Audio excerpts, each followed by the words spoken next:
విధాత అయిన బ్రహ్మదేవునికి వరాలు ఇచ్చిన తర్వాత అప్పుడు సాక్ష్యం చెప్పిన మొగలి పువ్వును చూసి శివుడు ఈ విధంగా ఆగ్రహించాడు. ఓసి దుష్టకీర్తమా, నువ్వు తప్పుడు సాక్ష్యం చెప్పి మోసం చేశావు. ఇకపై నీకు పూజాదుల యందు స్థానం ఉండదు అని చెప్పించగా దేవతలు మొగలి పుష్పాలను శివుడి సన్నిధి నుండి తొలగించారు. శివుని శాపానికి ముఖం ముడుచుకున్న మొగలి పువ్వు శివునితో ఈ విధంగా అంది. హే పరమేశ్వర, నీ ఆజ్ఞతో నా జన్మ వృధా అయిపోతుంది. తండ్రి, నా పాపాన్ని క్షమించి నా జన్మను సఫలం చేయండి.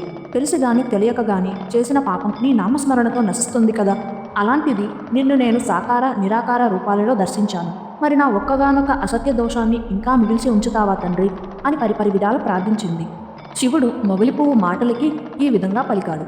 ఇంతగా ప్రార్థిస్తున్నావు కనుక నిన్ను క్షమించాను. కానీ ఈశ్వరుడునైన నేను పలికినది విధివాక్యం కావున నిన్ను నేను ధరించను. అంతేకాదు, నువ్వు చేసిన తప్పుకు శిక్షగా నువ్వెప్పుడూ ముడుచుకునే ఉంటావు.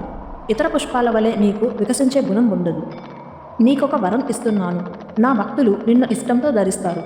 నిన్ను మించిన ఆరోగ్యమైన పుష్పం భూలోకంలో మరేదీ ఉండదు.